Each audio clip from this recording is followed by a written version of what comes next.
nasib ini. Bapak Ibu yang dikasihi Tuhan, kita bersyukur buat pemeliharaan Tuhan atas kehidupan kita. Tuhan yang telah menopang, menguatkan kita, memberikan kehidupan yang baru. Kita bersyukur jika kita boleh beribadah bersama pada saat ini. Kami ucapkan selamat hari Minggu buat kita semua. Tuhan Yesus memberkati kita. Mari kita persiapkan hati kita untuk senantiasa boleh bersuka cita melakukan ibadah kita untuk hari ini. Mari Bapak Ibu, kita bersaat teduh. Saat teduh kita mulai.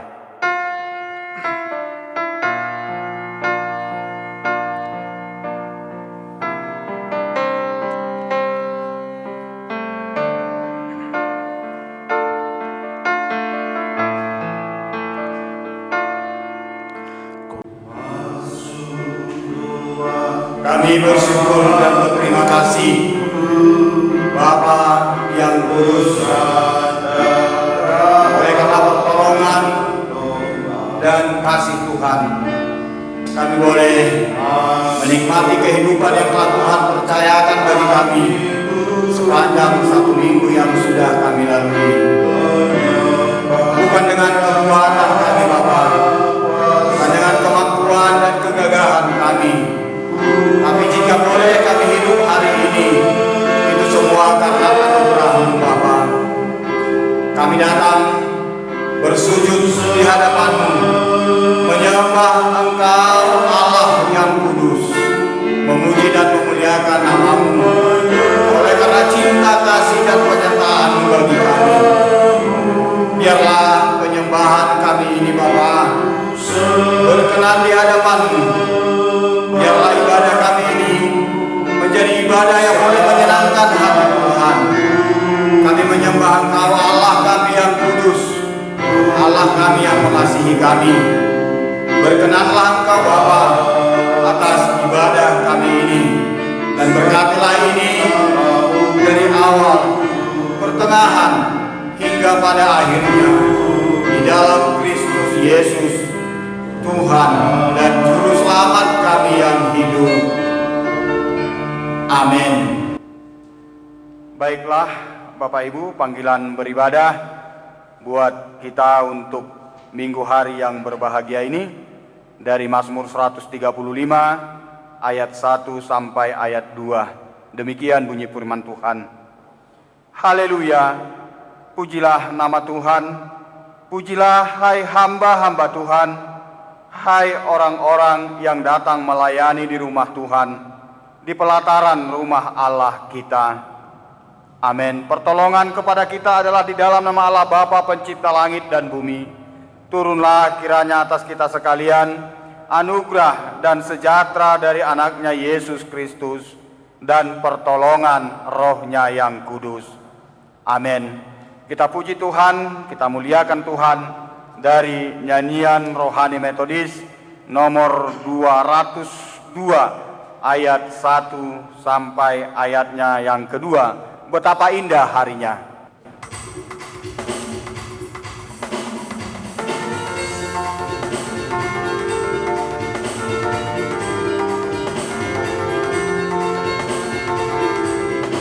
Betapa indah harinya saat putri berlabuh, alangkah sukacitanya memberitakan terus indah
Mari kita bersama-sama mengucapkan pengakuan iman rasuli kita.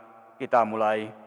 Aku percaya kepada Allah, Bapa yang Maha Kuasa, Khalik langit dan bumi, dan kepada Yesus Kristus, Anaknya yang tunggal, Tuhan kita, yang dikandung daripada Roh Kudus, lahir dari anak darah Maria, yang menderita di bawah pemerintahan Pontius Pilatus, disalibkan, mati dan dikuburkan, pada hari yang ketiga, bangkit pula dari antara orang mati, naik ke sorga, duduk di sebelah kanan Allah, Bapa yang Maha Kuasa, dan akan datang dari sana untuk menghakimi orang yang hidup dan yang mati.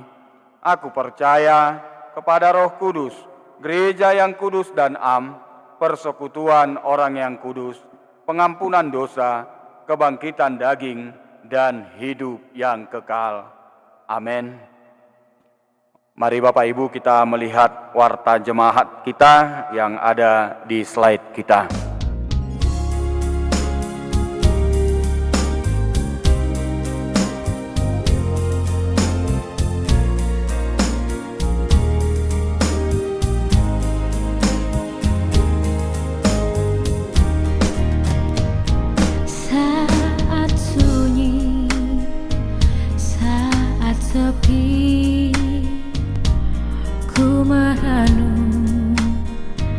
Nasib ini sesungguhnya hidup ini tak berarti tanpa salib Tuhan bersamaku. Sungguh aku menyesali akan hidupku begini. Ku abaikan kasih setiamu, hidup dalam dosa penuh nista. Kali ini Tuhan, ku mau iring Tuhan, memikul salibmu dengan sejuta harapan. Baiklah Bapak Ibu, kita puji Tuhan dari nyanyian Rohani Metodis nomor 93 ayat 1 sampai 2, kita harus membawa berita.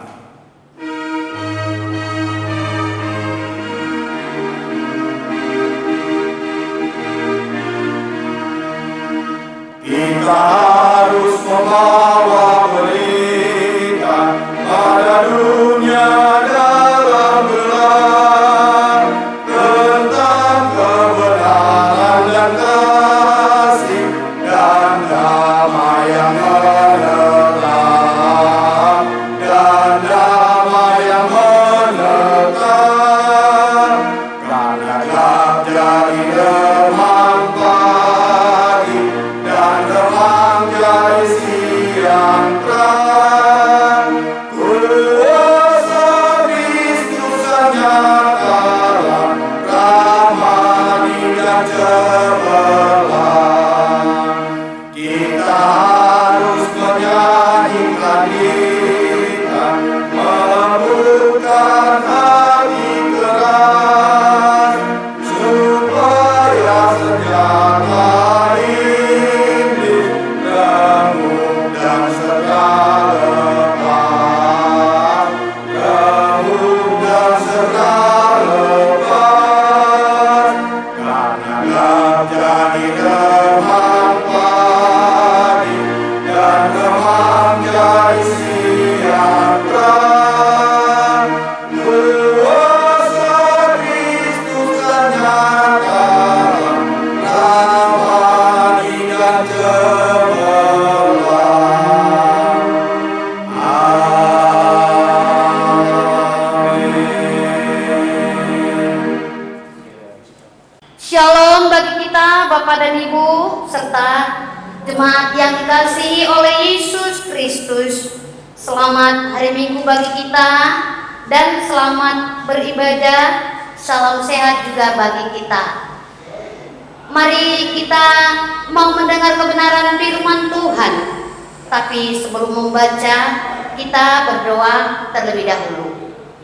Ya Tuhan, Bapa kami, Bapa yang baik, yang terus memberkati menyertai, Bapa yang Maha Kuasa, yang memelihara kehidupan kami. Kami bersyukur Bapa, kalau pada saat ini kami kembali boleh memuji muliakan nama Tuhan, walaupun di rumah kami masing-masing melalui ibadah kami. Kami percaya Roh-Mu tidak pernah meninggalkan kami, tapi memberikan pengertian dan pemahaman akan firman. Mari berkati hamba-Mu, berkati semua jemaat Tuhan pada saat ini juga. Dalam nama Yesus kami berdoa bersyukur kepadamu. Amin. Mari kita membuka firman Tuhan yang diambil dari Matius 21 ayat 33 sampai dengan ayat 46 di dalam nama Tuhan Yesus Kristus. Perumpamaan tentang penggarap-penggarap kebun anggur. Dengarkanlah suatu perumpamaan yang lain adalah seorang tuan tanah membuka kebun anggur dan menanam pagar sekelilingnya. Ia menggali lubang tempat memeras anggur dan mendirikan menara jaga dalam kebun itu. Kemudian ia menyewakan kebun itu kepada penggarap-penggarap, lalu berangkat ke negeri lain. Ketika hampir tiba musim petik, ia menyuruh hamba-hambanya kepada penggarap-penggarap itu untuk menerima hasil yang menjadi bagiannya. Tetapi penggarap-penggarap itu menangkap hamba-hambanya itu. Mereka memukul yang seorang, membunuh yang lain, dan melempari yang lain pula dengan batu. Kemudian Tuhan itu menyuruh pula hamba-hamba yang lain, lebih banyak daripada yang semula. Tetapi mereka pun diperlakukan sama seperti kawan-kawan mereka. Akhirnya ia menyuruh anaknya kepada mereka, katanya, "Anakku akan mereka segani." Tetapi ketika penggarap-penggarap itu melihat anaknya itu, mereka berkata seorang kepada yang lain, "Ialah ahli waris, mari kita bunuh dia, supaya warisannya menjadi milik kita." Mereka menangkapnya dan melemparkannya keluar kebun anggur itu, lalu membunuhnya. Maka apabila tuan kebun anggur itu datang, apakah yang akan dilakukannya dengan penggarap-penggarap itu? Kata mereka kepadanya, "Ia akan membinasakan orang-orang jahat itu, dan kebun anggurnya akan disewakannya kepada penggarap-penggarap lain yang akan menyerahkan hasilnya kepadanya pada waktunya." Kata Yesus kepada mereka, "Belum pernahkah kamu baca dalam kitab suci, batu yang dibuang oleh tukang-tukang bangunan telah menjadi batu penjuru? Hal itu terjadi dari pihak Tuhan, suatu perbuatan ajaib di mata kita. Sebab itu aku berkata kepadamu, bahwa kerajaan Allah akan diambil daripadamu dan akan diberikan kepada suatu bangsa yang akan menghasilkan buah kerajaan itu. Dan barang siapa jatuh ke atas batu itu, ia akan hancur, dan barang siapa timpa batu itu, ia akan remuk." Ketika imam-imam kepala dan orang-orang Farisi mendengar perumpamaan Yesus, mereka mengerti bahwa mereka lah yang dimaksudkannya, dan mereka berusaha untuk menangkap dia, tetapi mereka takut kepada orang banyak, karena orang banyak itu menganggap dia nabi. Demikian pembacaan firman Tuhan. Jemaat yang dikasihi oleh Yesus Kristus, kesempatan yang Tuhan berikan bagi kita adalah merupakan emas yang sangat berharga. Emas yang sangat berharga. Untuk itu perlu kita gunakan dengan sebaik mungkin. Gunakan sebaik mungkin. Karena kita hidup di dunia ini adalah hidup yang dititipkan Tuhan, atau boleh kita sebut menumpang. Artinya semuanya kembali kepada Sang Pencipta. Semuanya kembali kepada Sang Pencipta atau Tuhan. Nah, jadi tidak bisa kita melakukan sesuatu atau membanggakan sesuatu di dalam diri kita sendiri, karena semuanya adalah dari Tuhan kita dan datangnya dari Tuhan kita. Nah, demikian pembacaan firman Tuhan melalui perumpamaan yang Yesus katakan, yaitu mengingatkan akan perbuatan atau perilaku, yaitu pemimpin bangsa Israel pada saat itu, juga orang-orang Farisi atau ahli Taurat, juga para imam pada saat itu, di mana Tuhan dari awalnya mempercayakan suatu tugas dan tanggung jawab untuk melayani. Artinya adanya kebersamaan, kerukunan bersama. Tuhan mengharapkan hasil, ya, yang baik yang datang dari mereka. Lalu apa yang terjadi? Ternyata Tuhan kecewa. Hasilnya tidak ada. Karena mereka tidak setia. Mereka berontak kepada Tuhan. Dan bahkan membinasakan utusan-utusan yang Tuhan utus untuk melayani mereka. Jadi dalam hal ini, kegagalan bangsa Israel atau pemimpin pada saat itu bukan hanya ya karena tidak menghasilkan buah yang baik, tetapi mereka juga membunuh orang-orang yang diutus oleh Tuhan. Ya, itu para nabi yang diutus oleh Tuhan. Ini yang dilakukan oleh pemimpin-pemimpin bangsa Israel pada saat itu. Mereka jahat. Ya. Mereka jahat. Nah, ingin menguasai kebun anggur yang Tuhan percayakan kepada mereka. Ingin menguasai ya, kebun anggur yang Tuhan percayakan kepada mereka. Bahkan membunuh anaknya sendiri, sebagaimana dalam perumpamaan tadi. Ia mengutus anaknya. Mungkin mereka segan dengan anakku. Anak sendiri, yaitu Yesus, juga dibunuh. Nah, ini yang ditegaskan oleh Yesus melalui perumpamaan yang telah kita baca tadi. Jadi mari kita lihat ya, mengapa hal ini bisa terjadi. Nah, ternyata ya, satu, kita melihat bangsa Israel atau pemimpin bangsa pada saat itu, atau orang Farisi, ahli Taurat atau imam-imam, ingin menguasai kebun anggur atau milik Tuhan, atau tuannya disebut tadi. Ya. Tuannya mempercayakan, atau Tuhan mempercayakan kepada pemimpin pada saat itu. Ternyata mereka mau menguasai ya, kebun itu sendiri. Padahal bangsa ini, bangsa Israel adalah bangsa yang sangat istimewa, yang dipilih, yang dipercayakan oleh Tuhan untuk menyewa kebun anggur Tuhan tersebut. Itu merupakan satu kesempatan, satu kepercayaan yang diberikan kepada mereka.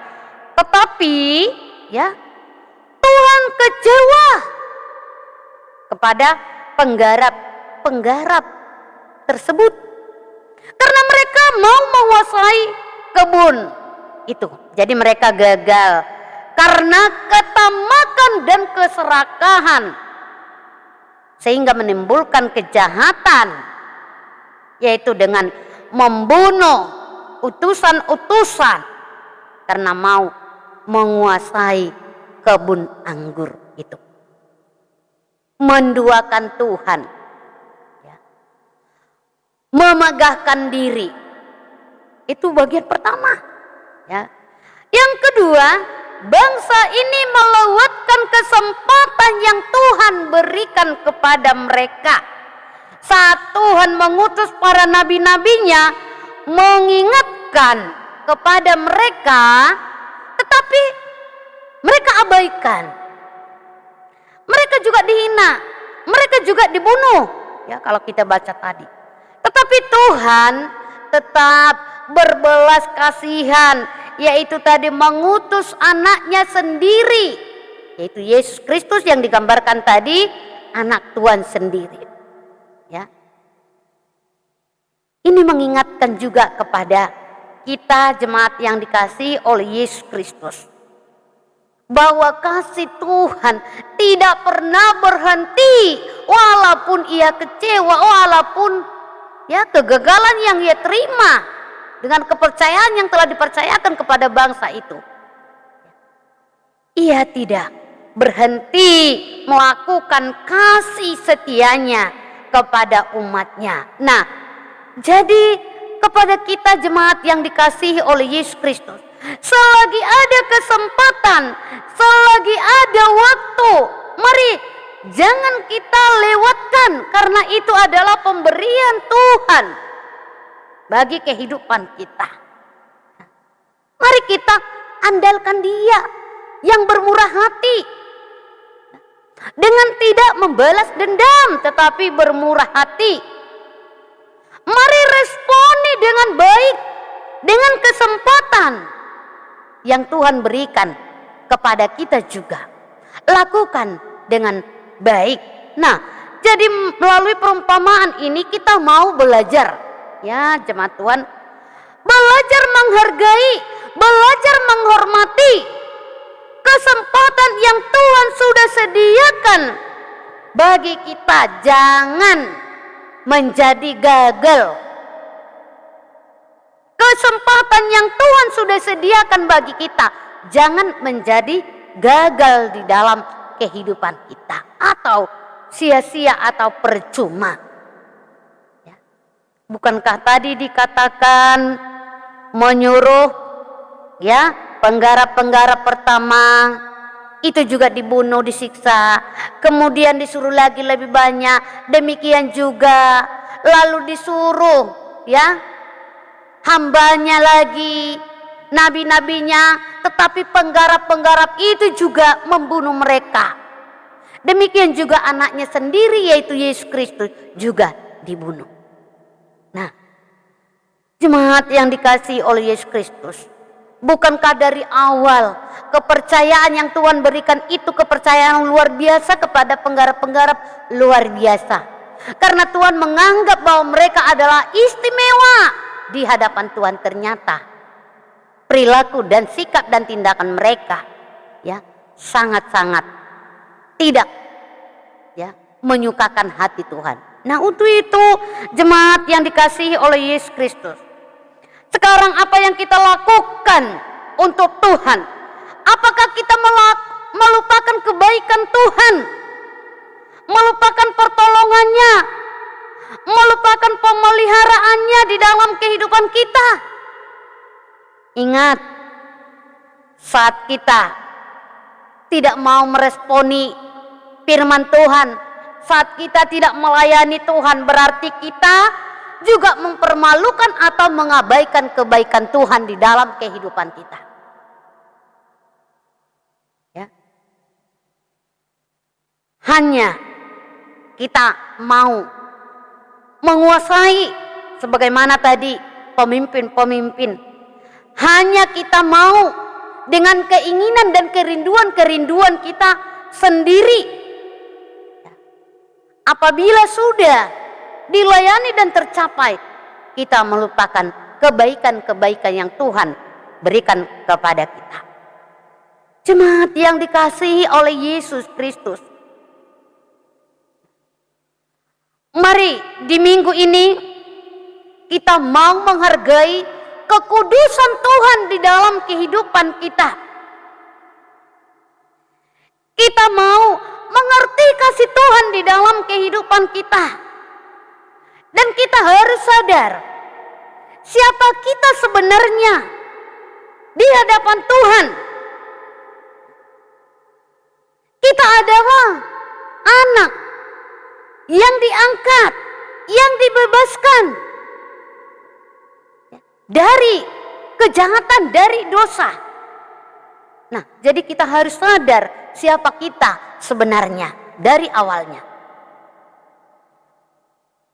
Dan kita akan takut akan Tuhan. Takut akan Tuhan. Orang yang takut akan Tuhan akan diberkati. Karena Tuhan ya pemilik anggur atau pemilik hidup kita. Tuhan bermurah hati, penuh kesabaran, penuh keadilan, yang telah mempercayakan sepenuhnya kerajaannya kepada orang-orang yang setia, orang-orang yang takut akan Dia. Jadilah pemilik kerajaan, sehingga ya, kerajaan itu tidak diambil dari kehidupan kita, berkat itu tidak diambil dari kehidupan kita, talenta itu tidak diambil dari kehidupan kita, tetapi itu menjadi milik kita selamanya. Menjadi milik kita selamanya. Jadi jangan kita ya, atau jangan Tuhan mengambil hak itu dari kehidupan kita karena kita tidak setia. Jadilah menjadi penggarap yang setia, bukan penggarap yang jahat. Ya. Jadilah penggarap yang setia yang dapat membuahkan buah atau hasil yang luar biasa. Penggarap yang setia berarti mendapat berkat dan usahanya tidak sia-sia. Jemaat yang terkasih, jadilah menjadi warga kerajaan yang bertanggung jawab, ya, yang bertanggung jawab atas kesempatan yang Tuhan berikan dengan sebaik-baiknya kepada kita. Karena apa yang kita miliki sekarang ini adalah anugerah Tuhan yang patut kita pertanggungjawabkan mulai sekarang dan sampai kedatangan Yesus yang kedua kali, sehingga Ia menemukan kita tetap sabar dan tetap setia. Jadi sekarang jemaat yang dikasihi oleh Yesus Kristus, yang menjadi pertanyaan, apakah hidup saya, hidup kita sudah berbuah bagi Tuhan? Apakah hanya sekedar menikmati kebaikan atau kasih Tuhan? Nah, mari jawab di dalam kehidupan kita masing-masing. Apakah jabatan atau pekerjaan kita atau hasil usaha kita ya itu milik kita sendiri? Atau itu pekerjaan kita sendiri? Jawab, dalam kehidupan kita masing-masing. Ingat, ya, semuanya adalah milik dan anugerah Allah. Jadi jemaat yang dikasihi oleh Yesus Kristus, semuanya adalah pemberian Tuhan. Jadi kita harus mempertanggungjawabkan hidup ini. Karena Tuhan adalah pemilik semuanya. Kita mengelola. Jadi untuk itu, jadi layanilah Tuhan di dalam kehidupan kita sebagai pemilik kebun anggur, ya. Dan Tuhan inginkan dari kehidupan kita, yaitu Ia mau penyembahan dari kita, penyembahan dan pemujian dari kita. Demikian juga Ia mau kepercayaan dari kita dengan tulus dan ikhlas. Dan Ia mau pelayanan dari kita, yaitu pelayanan yang setia. Dia mau ketaatan dari kita yang datangnya dari diri kita sendiri. Dia mau persekutuan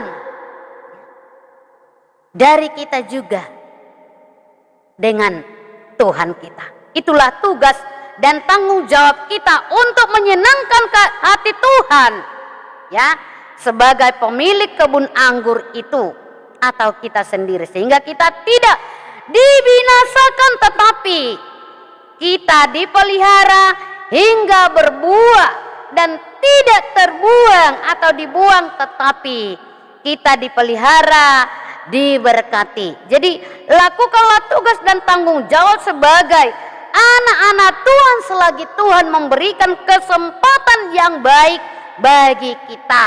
Karena ya, sebagai tema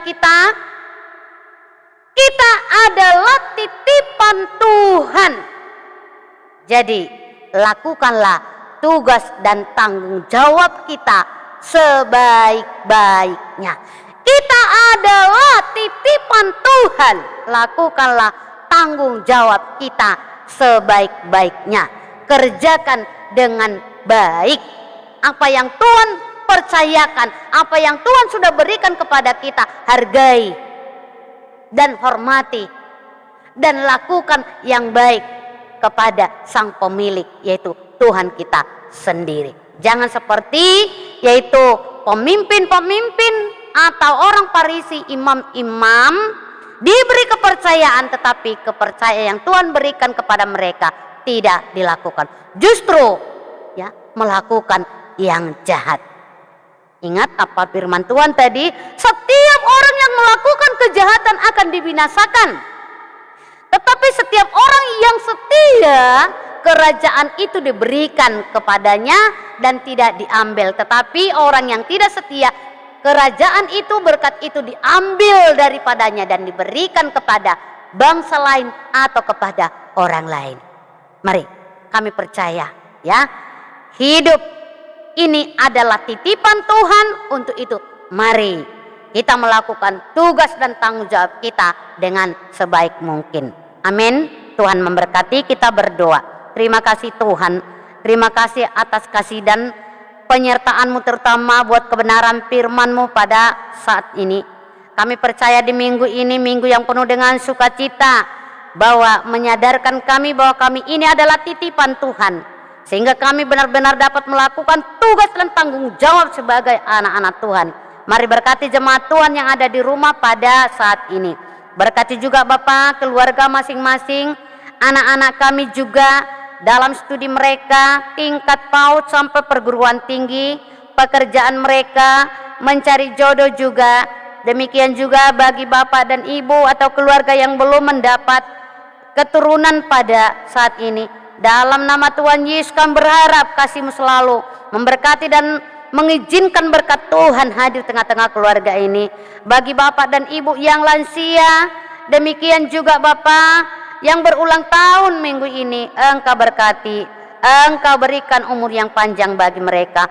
Demikian juga kami bersyukur buat Bapak dan Ibu yang telah pulang dari rumah sakit, yang ada di rumah pada saat ini. Bapak, terima kasih, luar biasa kasih-Mu telah nyata bagi Bapak dan Ibu. Kami percaya itu semua karena kasih dan anugerah Tuhan.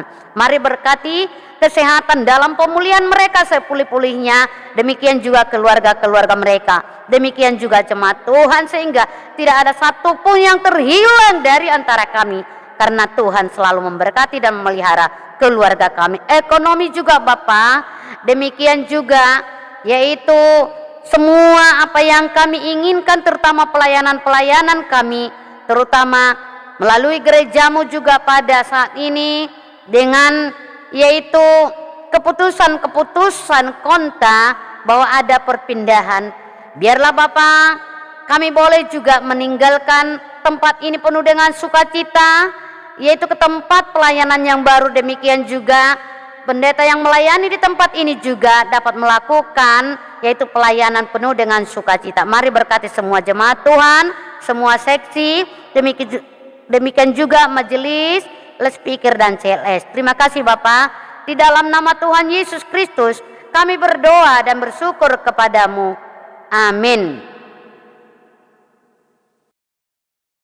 Kita akan lanjutkan ibadah kita. Biarlah firman yang telah disampaikan oleh hamba Tuhan menjadi kekuatan bagi kehidupan kita di dalam menjalani kehidupan yang Tuhan anugerahkan bagi kita. Kita memuji Tuhan dari nyanyian rohani metodis nomor 130 ayat 1 sampai ayat yang kedua. Kehendak Tuhan laksanakan sambil mengumpulkan persembahan yang akan kita sampaikan ke gereja.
Kita akan berdoa, doa Bapa kami. Kita mulai. Bapa kami yang di sorga, dikuduskanlah namamu, datanglah kerajaanmu, jadilah kehendakmu di bumi seperti di sorga. Berikanlah kami pada hari ini makanan kami yang secukupnya, dan ampunilah kami akan kesalahan kami, seperti kami juga mengampuni orang yang bersalah kepada kami.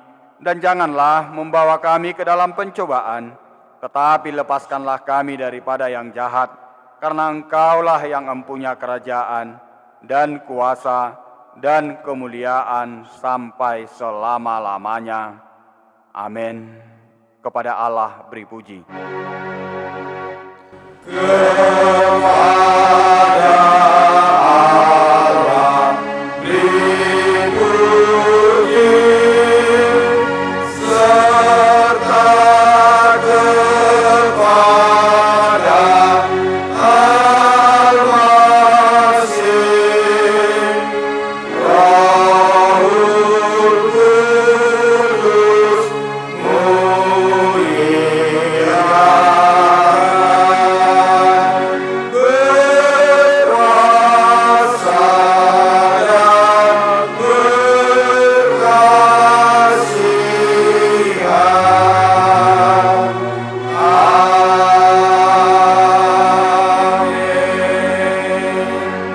Demikianlah firman Tuhan.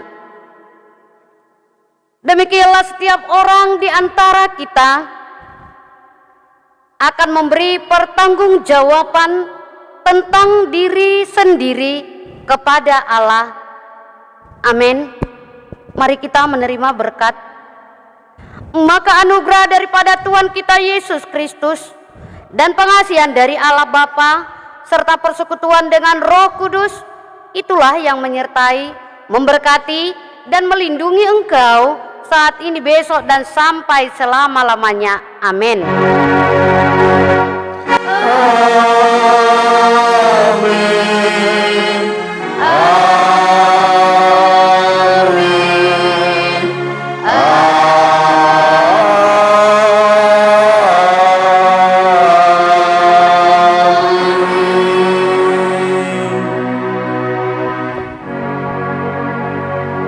Shalom bagi kita, Tuhan memberkati. Selamat hari Minggu.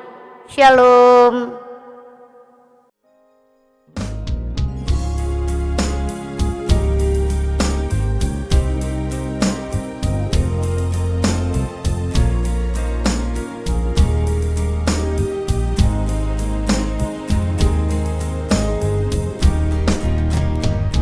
Saat sunyi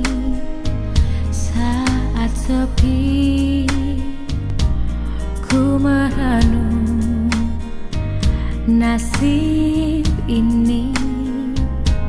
Sesungguhnya hidup ini tak berarti tanpa salib Tuhan bersamaku.